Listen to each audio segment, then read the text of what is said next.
Order. So good evening, everyone.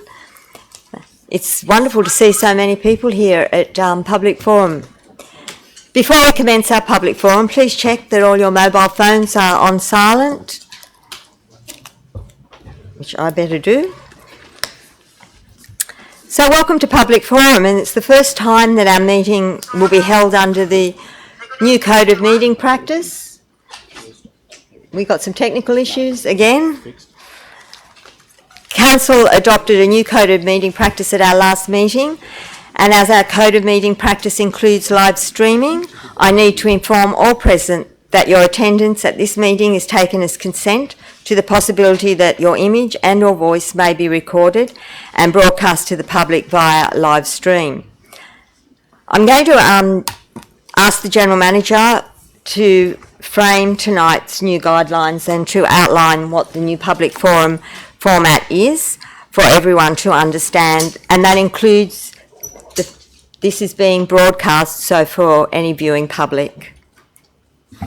Thank you, Madam Mayor. Good evening, everyone.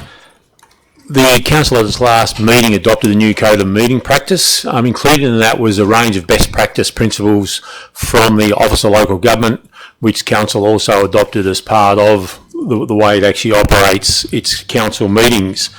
And in relation to the public forums, there's a range of things in those best practice items that the Office of Local Government set out. And what I want to do is, just as this is the first one, if you just bear with me for a few minutes while I go through in summary those items, just a way of getting it on the record, the fact that we do have a lot of members of the public here, which is good, so you can take it out for future reference, and also it's then on our webcast so people can actually refer back to it if they need to.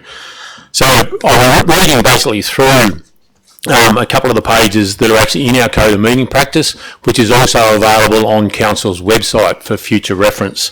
So in relation to public forums, the Code of Meeting Practice states that the Council may hold a public forum prior to each ordinary meeting of the Council for the purpose of hearing oral submissions from members of the public on items of business to be considered at the meeting. We can also hold those before extraordinary Council meetings. Public forums are to be chaired by the Mayor or their nominee. There's an application process, which I won't go into right now. A person may speak on no more than 2 items of business on the agenda of the Council meeting. Legal representatives acting on behalf of others are not to be permitted to speak at the public forum unless they identify their status as a legal representative when actually applying to speak at the public forum. The General Manager or their delegate may refuse an application to speak at a public forum. The General Manager or the delegate must give reasons in writing for the refusal of an application. No more than 1 speaker is permitted to speak for or against each item of business on the agenda for the Council meeting. If more than the permitted number of speakers apply to speak for and against any item, the General Manager or the delegate may request the speakers to nominate from among themselves the person or persons who will address the Council on the item of business. If the speakers are not able to agree on whom to nominate and address the Council, the General Manager or the delegate is to determine who will address the Council at the public forum. If more than the permitted number of speakers apply for and against any item of business, the General Manager or the delegate may, in consultation with the Mayor or the Mayor's nominated chairperson, increase the number of speakers permitted to speak where they are satisfied it is necessary to do so to allow Council to hear a full range of views on the relevant items.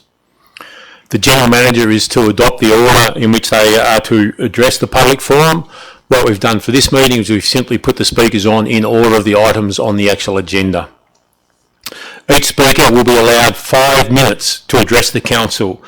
This time is to be strictly enforced by the chairperson.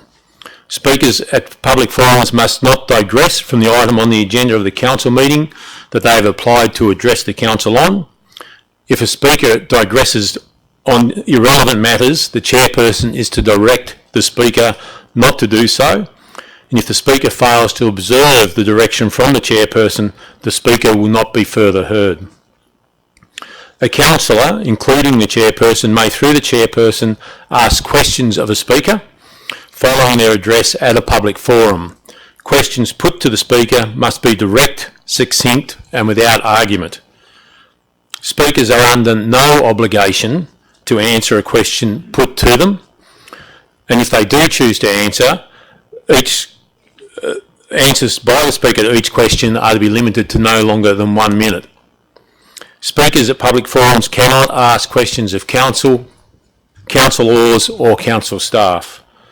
The General Manager or nominee may, with the concurrence of the Chairperson, address the Council for up to 5 minutes in response to an address to Council at a public forum after the address and any subsequent questions and answers have been finalised.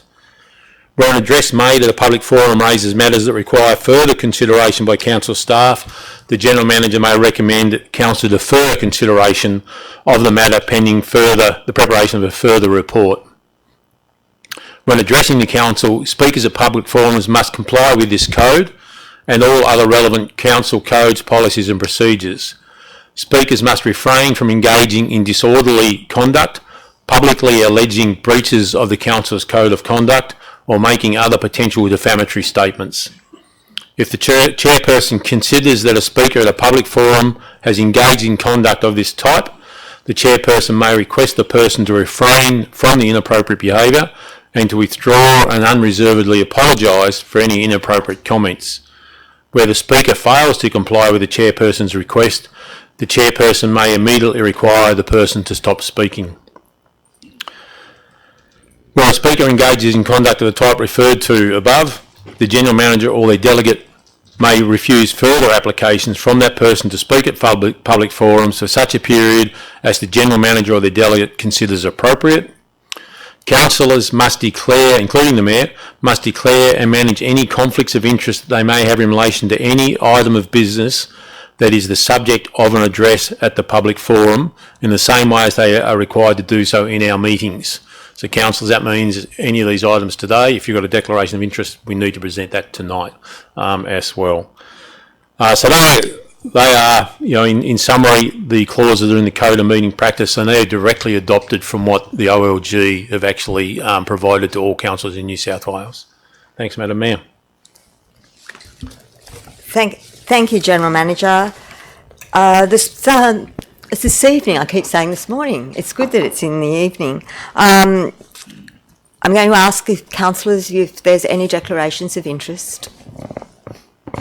Councillor Horville and then Councillor Saul. Thank you, Madam Mayor. I have three disclosures of interest. The first one is in item 9.1, the Kempsey Airport Noise Management Plan and Fly Neighbourly Advice. I declare a non-pecuniary insignificant conflict in that I met with two senior officers of Australian International Aviation College, along with other councillors and council staff, on the 30th of June to listen to their concerns on the noise management plan and fly neighbourly advice.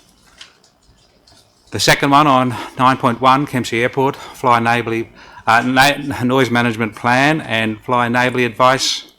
I declare a non-pecuniary insignificant conflict for the reason that I live within the 3 nautical mile flight training area as defined by CASA.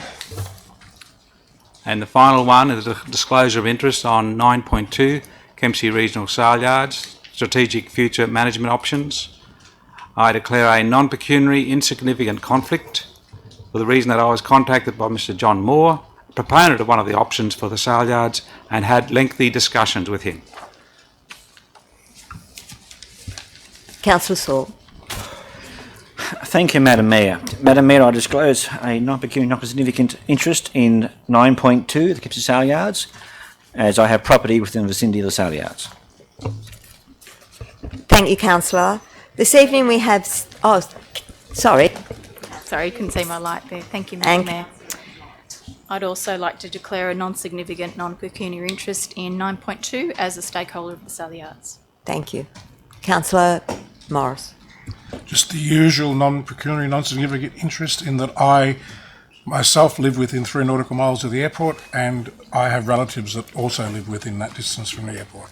Thank you, Councillor.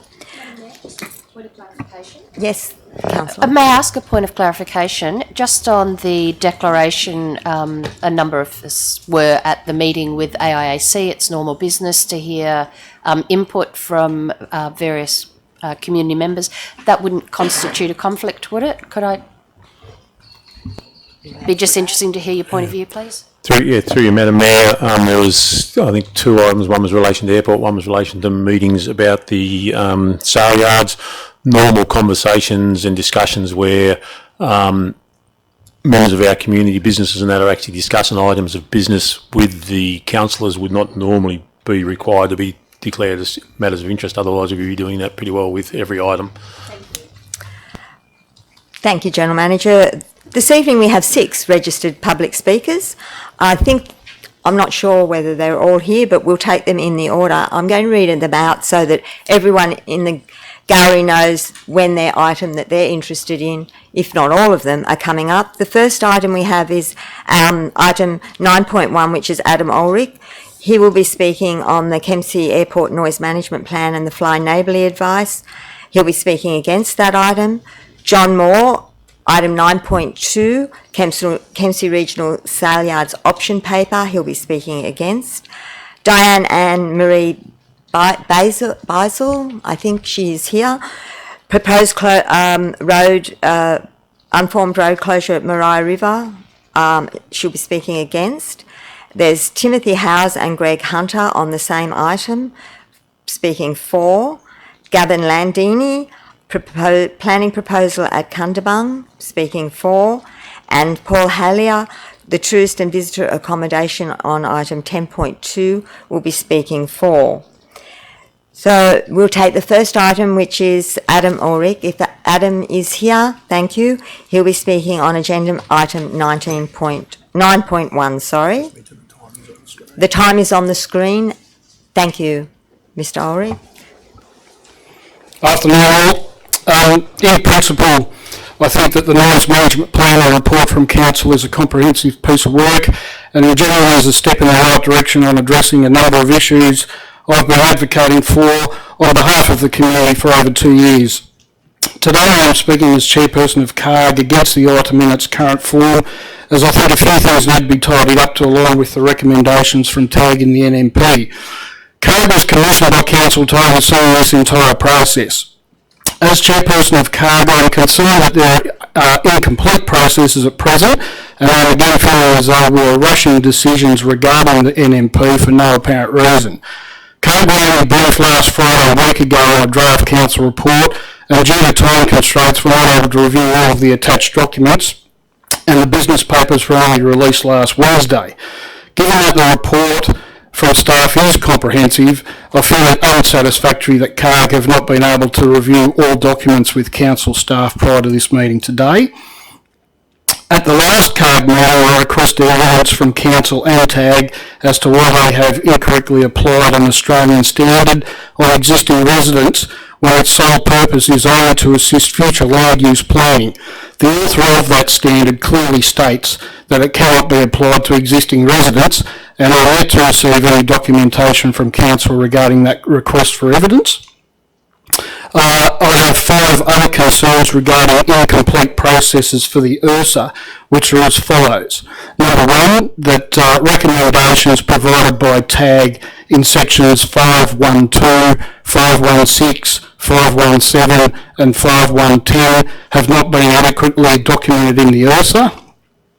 2, given that all 175 public submissions received were objections to circuit training and that the URSA relates solely to circuit training, it is absolutely unsatisfactory that TAG and Council can develop the opinion that the recommended hours of operation for local operators are considered appropriate and in line with concerns raised in the submissions. The inclusion of public holidays is extremely insulting. Number 3, the TAG report states repeatedly in sections 1.5, 6 and 7.2 that it is recommended that Council conduct a risk assessment with operational stakeholders, and this should be done prior to the implementation of any of the strategies outlined in section 1 and 7. It's particularly relevant where it involves changes to operational procedures at airports with flight training. Honestly, this is a safety issue that needs to be addressed by Council and should occur prior to endorsement of the proposed URSA. Number 4, the Council report has not addressed section 7.3 regarding operational restrictions. And number 5, the report to Council states that there were no submissions received during the public exhibition period from local or visiting aircraft operators. Therefore, given the above incomplete processes, I strongly urge that recommendation 9 in the current agenda be deferred until a meeting occurs with operational stakeholders as listed in the report to Council on page 11, but also includes community stakeholders such as Safe Kempsey Airport Action Group, the New South Wales Department of Education, Fort Villa School and Belgian Juvenile Aged Care Facility. All of those stakeholders should be present at the above mentioned meeting to ensure that A, the recommended URSA requirements, including operational restrictions, have been adequately discussed and reviewed, and B, a risk assessment has been attended with no issues identified before the recommendation can be endorsed by Council. I hope you agree that these processes are reasonable and can see the benefit of deferring a decision regarding the URSA until all of the incomplete processes mentioned above can be resolved. Thank you.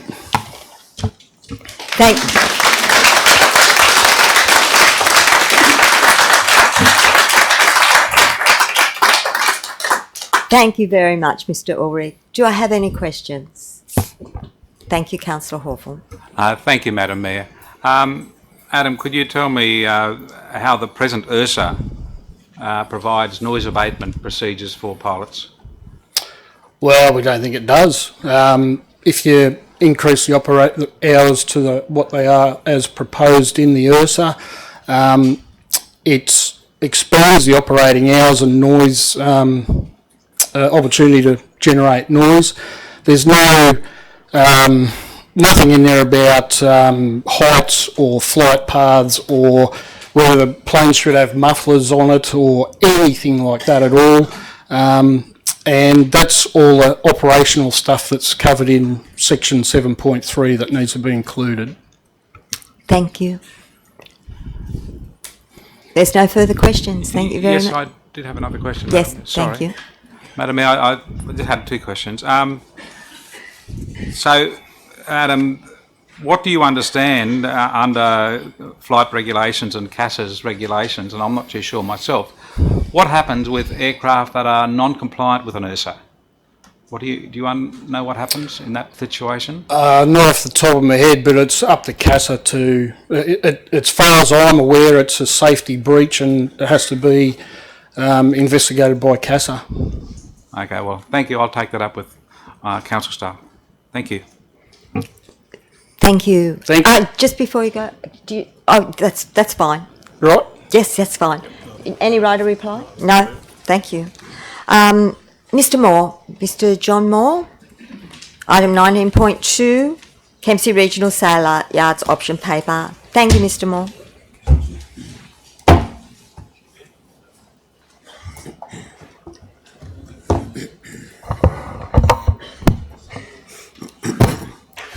Madam Mayor, councillors, I wish to speak against the sale yard recommendation 1, 2 and 3. Reasons being, let me say from the outset, it appears the report is not transparent and should have contained more information in relation to positives of the sale yards. I am concerned for the farmers in this valley who use the sale yards. I am concerned for the 1,800 users of the sale yard. We should also keep in mind the importance of this industry to the valley. I am concerned about the effect on how the decision may affect a local abattoir who is one of Kempsey's larger employees of staff. I'm also concerned about the future financial burden on local farmers. I wish to make a brief mention of cattle owners. Although currently down, this could be due to the current drought, past flooding. As we know in life, nothing stays the same forever. The wheel turns where this could change. I am concerned about the 5 options in the report going into the public arena for comment in their present form.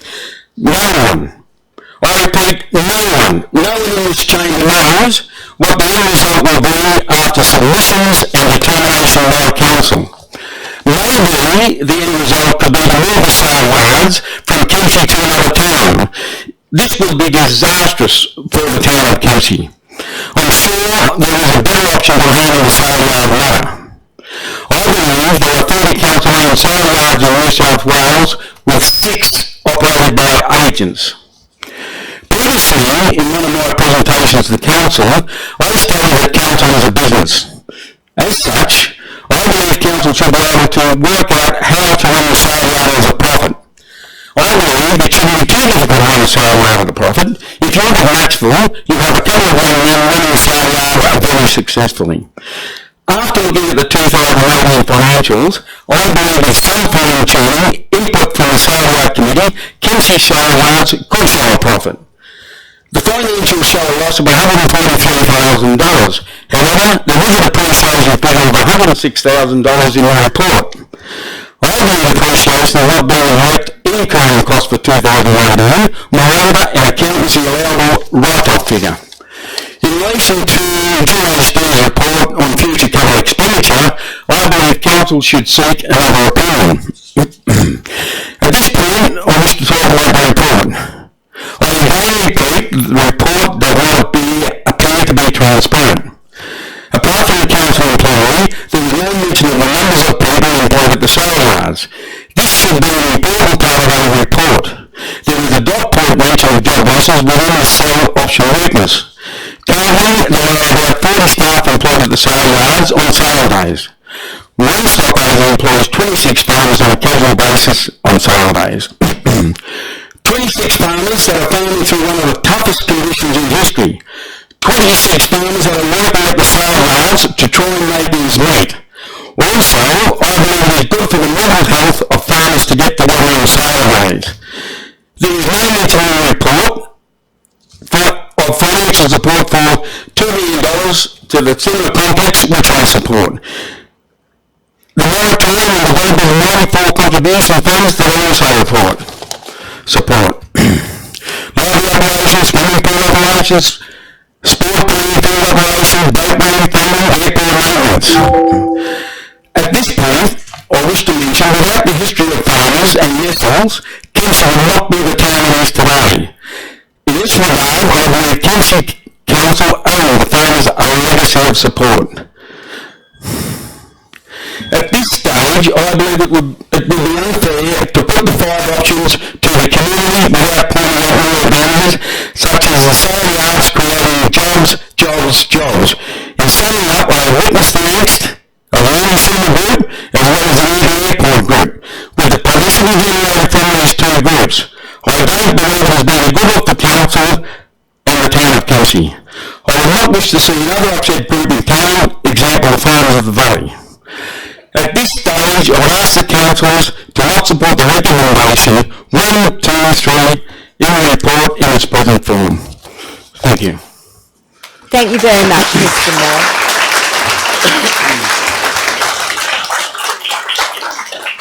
Do I have a question, Councillor Baxter? Thank you, John. Just from what you've said, can I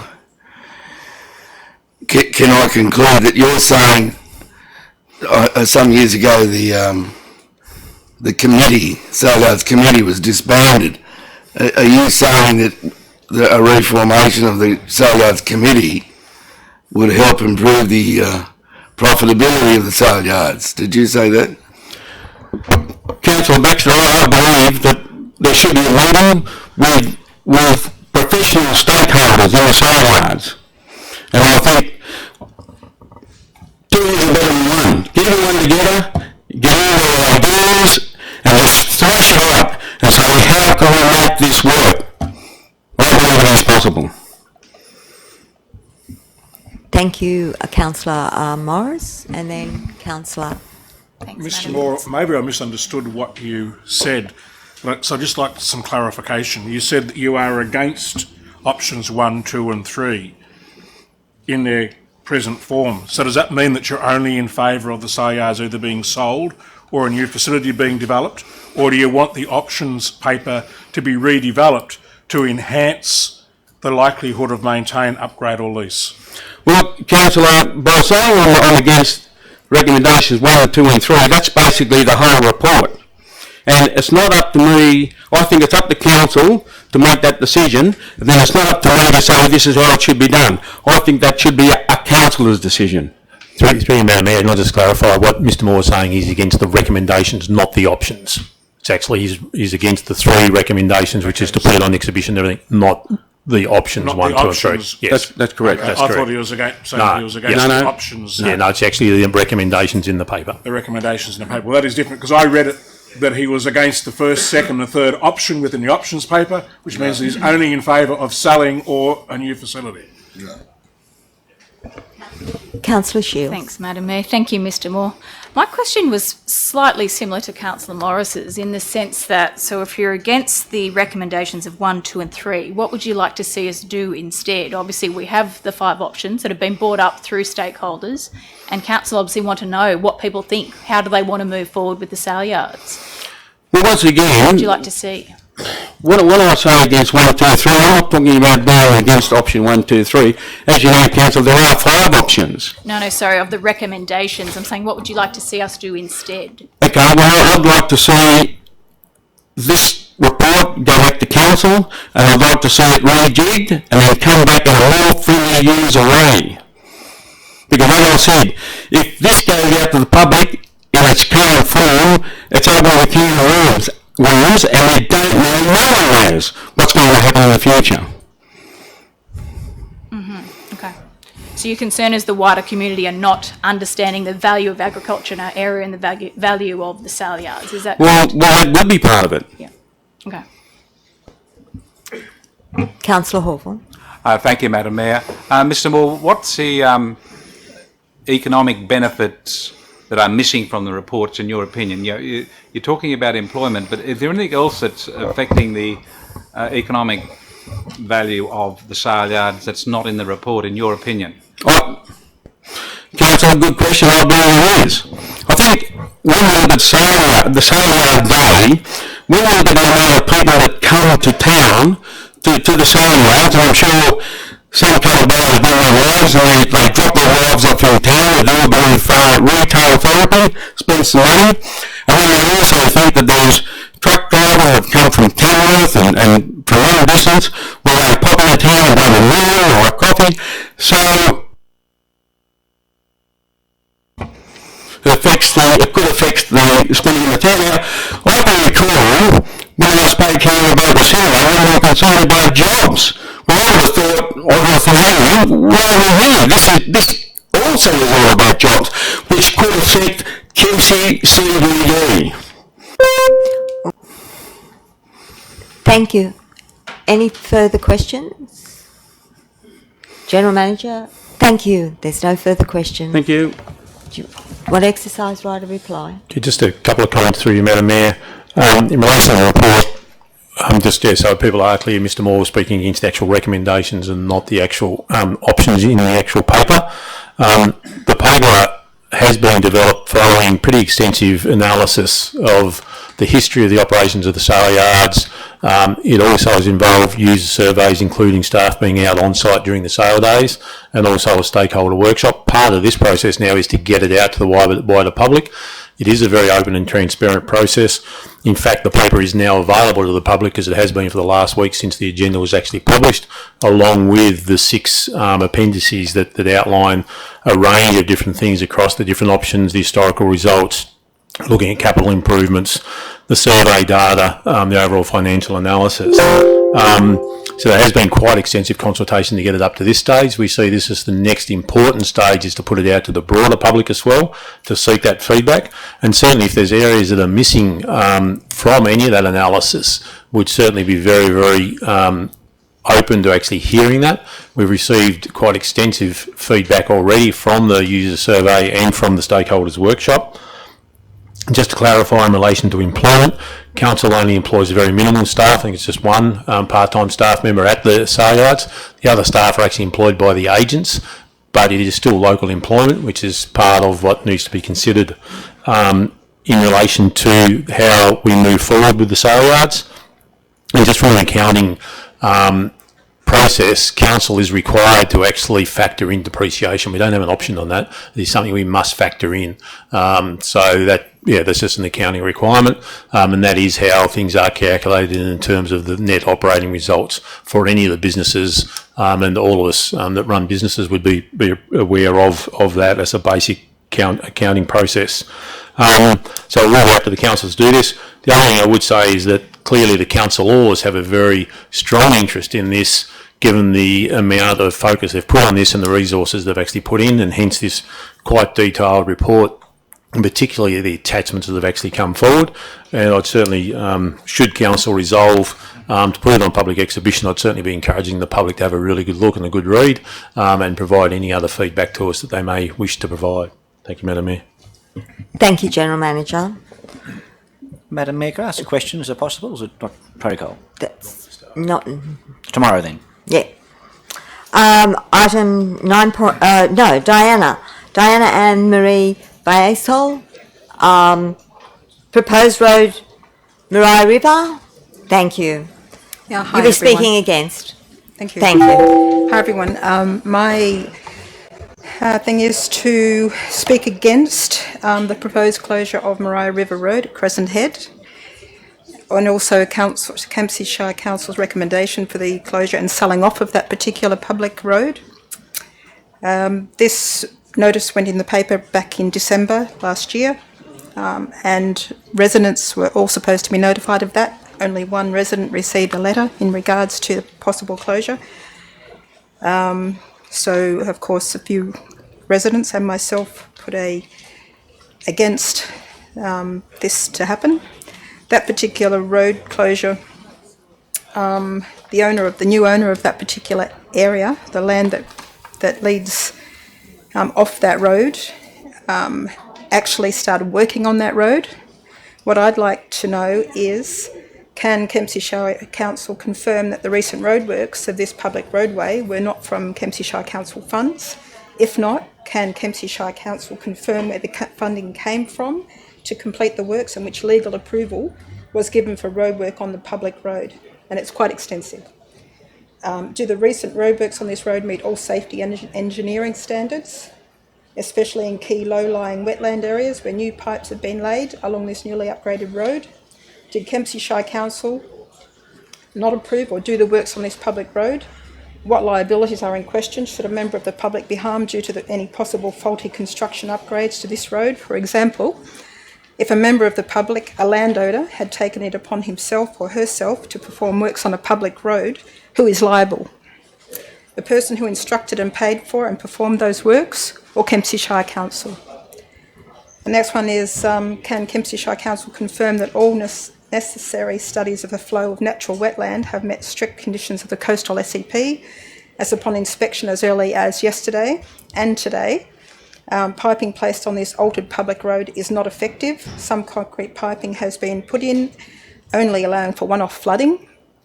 The area around those pipes is completely dry, and in key areas where piping should have been placed to allow water to flow freely under the altered road, this has not happened. And this has been raised up to about a metre higher than what it normally was, therefore stopping the natural flow of water. Also, large she-oaks have been felled in the recent alteration of this public road. Has this matter been addressed by Kempsey Shire Council in regards to the protection of the tree species and the endangered glossy black cockatoo which feeds on that tree source? During the alteration of this public road, has Kempsey Shire Council koala plan been adhered to, as recent sightings of koalas are close to this area?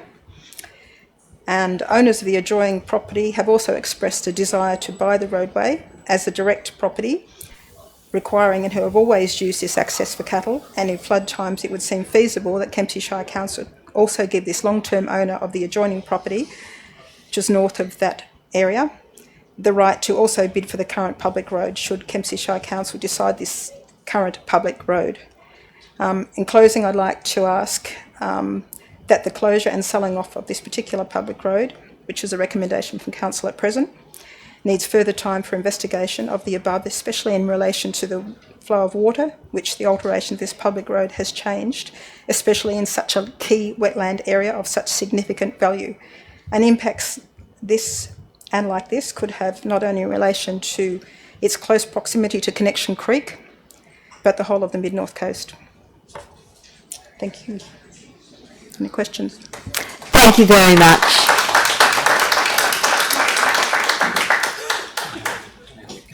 Is there any questions?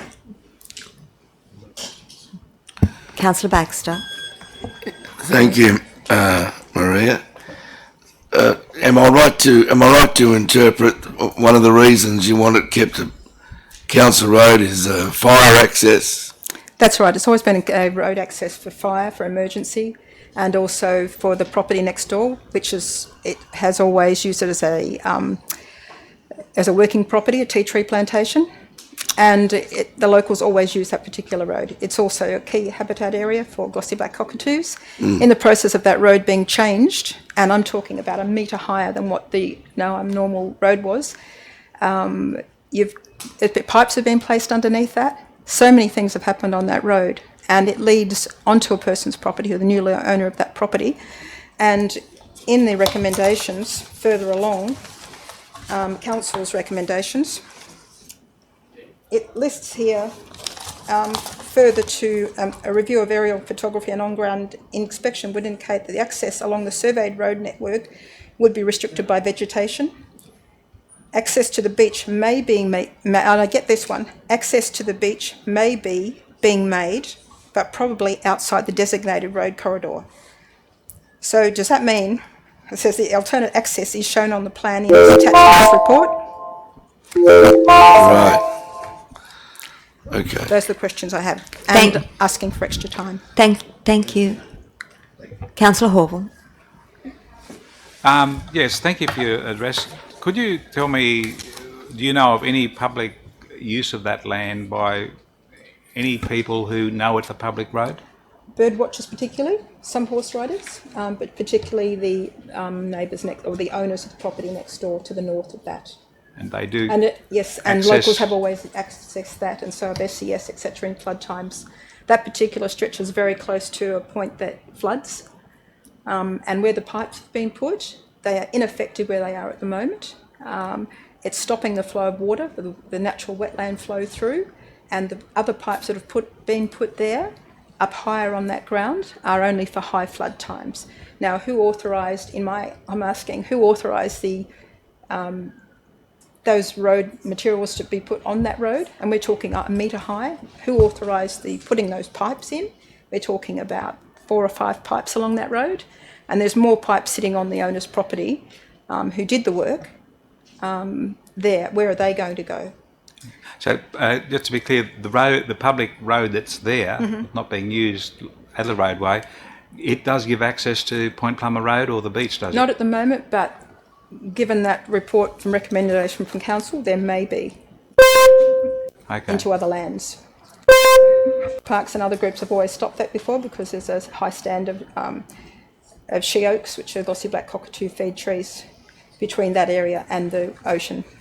Okay, thank you. So obviously there is perhaps a need for people to want to go through that further to the beach from that land access. Thank you. And I think as a community, I think if the council should really think about that road as a public access road to remain that way, and if in the future with long-term planning and thinking, council might like that to go through as a road for the public, for all public, not just for one private citizen. Keep going along with wishing to sell that off. Okay. Thank you for answering your questions. There is no more questions. Yeah. Thank you. Thank you. Director?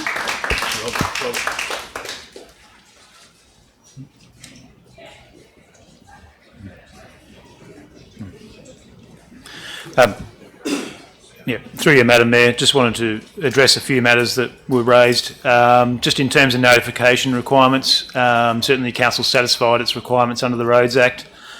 In terms of notification of adjoining owners to the road, so we certainly notified those who had property directly adjoining the road, and that satisfies the requirement under the Roads Act. And there's also further publication, obviously in the local newspaper and also to notifiable authorities. The only other thing I just wanted to mention related to the fire access, as outlined in the report, irrespective of the outcome of the potential closure of the road, there is still a legal right for emergency services down the actual corridor should it be closed.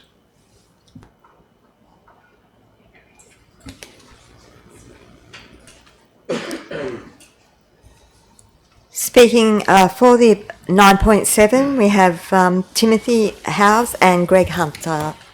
Thank you. Thank you, Madam Mayor. And councillors, it's a great opportunity to speak, and I'm very grateful to Robert Fish and the council team for reaching the recommendation they have on this road, the proposal to sell it to me as the applicant, of the owner of Lot 103 at Crescent Head there. I think it'd be easy to paint me early on as a guy who's come in from out of town. I used to live on the Mornington Peninsula, but I've actually been members of the Friends of Rye Ocean Beach for 20 years. I was the president of that group, doing lots of work on the beaches there and in the Balcombe Estuary Reserve Group as well, and I've got a very environmental bent. So just a couple of things I wanted to pick up. I have provided the council as a summary through Daniel of my view, and I've got a pretty strong view that the council have done a great job, the management team, in sorting through all the issues, whether it be with the subdivision of the fellow next door, the issues of horse riding and access, and indeed the environmental issues. So I just want to expand on a couple of those points of interest. The subdivision next door, firstly, I've tried to contact the fellow to the north multiple times, and he's abused me. I've put fencing on his side of the road to stop cattle that he was adjusting on his road without a fence coming onto the road, to improve the environmental values, and also to start the process of healing that road, because it's been run down like crazy. I've never seen anyone walk along that road. I've provided council evidence to the dense vegetation that's in the corner of the Crown Road Reserve that continues on from that council road. No one could walk through there without doing extensive clearing works. And so on the subdivision, I think I'm sort of fully aligned there. On the environmental issues, none of these pipes have been placed anywhere other than at natural ground level. So to suggest that I've built the road up by a metre is a fallacy. But to get a 600mm pipe in to allow for water to flow through there any times of flood without blowing away the road, I've built up the road over a couple of points to get over those 600mm pipes. Those pipes have got fiberglass in them. They're designed for wet weather conditions. Robert's an engineer. He's been out there on site, as have Graham Snow. And I think it's fair to say that the corduroy, where there's water either side of the road, the natural ground level of that has also not changed. It's been made slightly wider by the introduction of some gravel, because when I was bringing some trucks into the farm to implement my DA, some of those trucks were fearing that they were going to fall off the corduroy. But the water never used to go through that corduroy, only through seepage, and that still happens today. I just wanted to call on Greg Hunter, who's my neighbour to the south, who might give a different perspective on this application. And I can come back for questions. Yeah, Mayor, Councilman, thanks for listening to me. I came along to support Tim today because the road really doesn't exist till he turned up. I have the property next door and have continued problems of cattle getting in and out. And where he's fenced it off has been a great benefit to me. The corduroy he was talking about a minute ago, he didn't initially put a pipe in there, but I asked him to, and he did. He didn't sort of hesitate to do it. And from what I can see, I can't see it having any impact. The roads all around Maria Road that the council has, they don't exist. I wish as a group you could come out and have a look. Over the years they've just completely grown over and they don't exist. So I reckon, and they don't go anywhere. I mean, I would say go out there and maintain them. But there's not much point because they really don't go anywhere. Greg, just on the maintenance issue, if I could add to that, we're working together here in putting this proposal. There was a mention about the trees falling over. I've had 3 storms that I've experienced in the 9 months that I've been operating out at my farm, and in each of those 3 storms, and the most recent one, I sent pictures to the council of 35-metre trees, she oaks, just fall straight over the road. I have to deal with that. The council has to deal with the public risk of me removing those trees from the road, and probably where someone like Diana comes in once in a blue moon and has a look at what's going on there, well, maybe the she oak she's referring to are the ones that were chopped down once they'd already fallen to create access. And it's very dangerous work. You know, I'd mention that as well. Anyway, Thank you. that's time up. Yeah. I need to take any questions. Is there any questions from councillors? There's no questions. Thank you. Okay. Thank you very much. Now, item 10.2, Paul Hallier. No, Gavin. I'm sorry, Gavin Landini. Item 9.4, the planning proposal at Cundabung.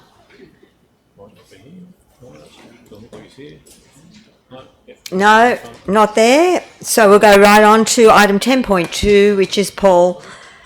Paul, item 10.2, speaking for the tourist and visitor accommodation. Thank you.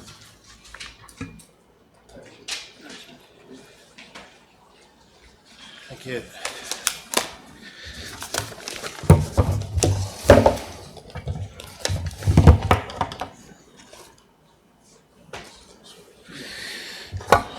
Just bear with me, please.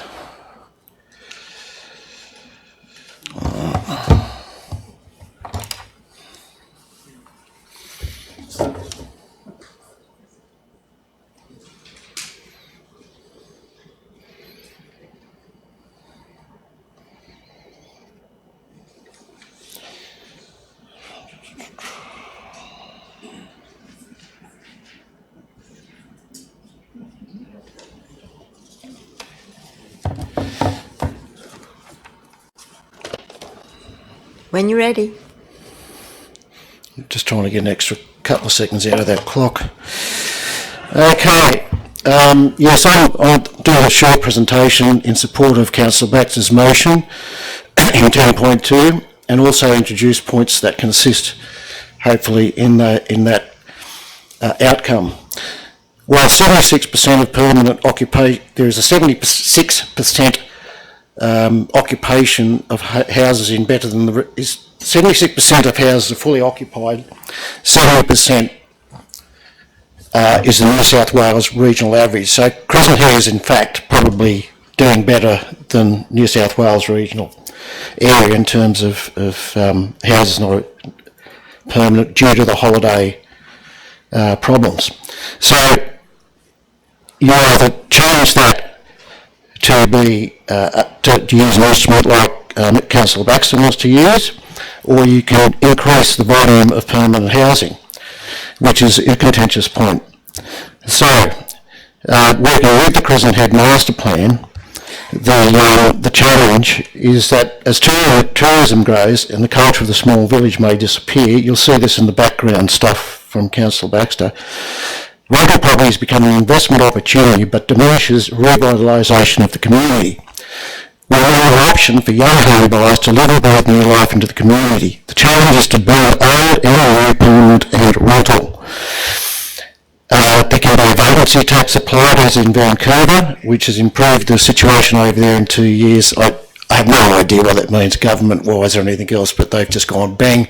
1% of capital value of your property is taken out if your property is not rented out. So, a bit commo, but who knows.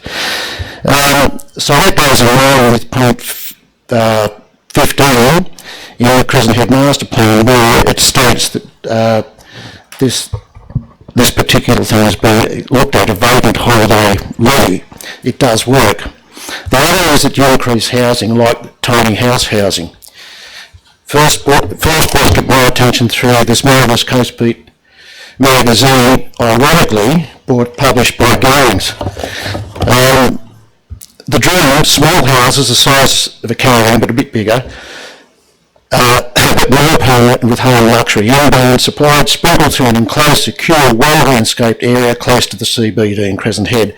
Affordable under mortgage and a community central grassy type area.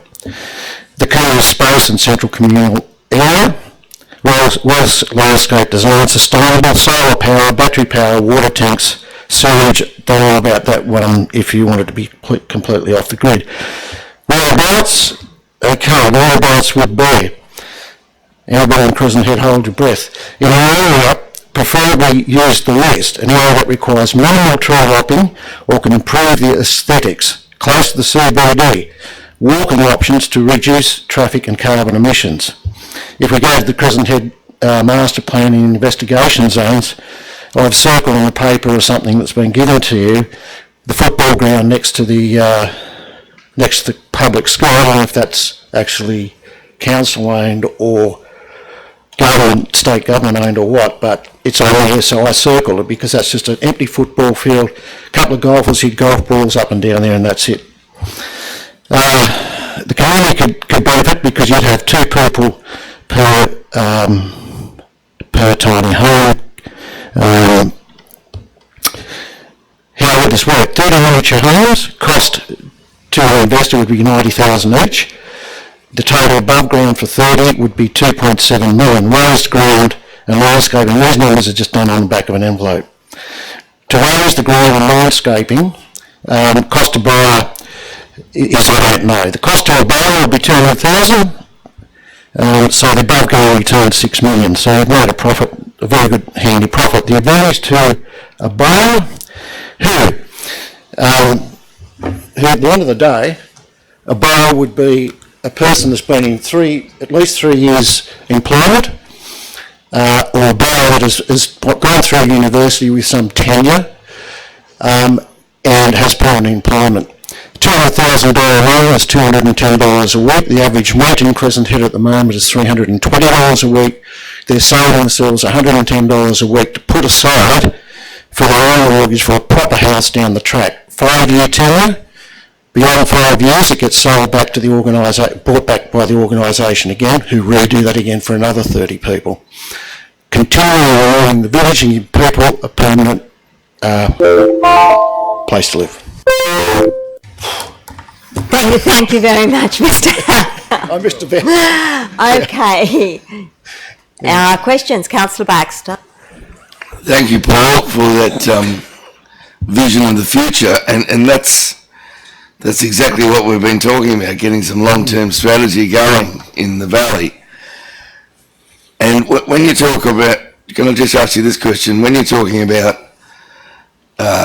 rainwater tanks, solar, you're talking about trying to get it as sustainable as possible, minimum impact on the environment as well. You're talking about living in the future, aren't you? Yeah, well, that's the way the world wants to head, and I think we all know that Crescent Head, there's a lot of people out there that like that sort of thing. So if that's what they like, that's the sort of thing that we should deliver out there. Thank you. Yes, I agree. Any other questions? Thank you very much. Thanks a lot. Out of breath. That ends our public forum for this evening. We will now take a 5-minute break, councillors, and then the councillors will resume back here. Thank you to everybody that attended tonight, and we will close the public forum.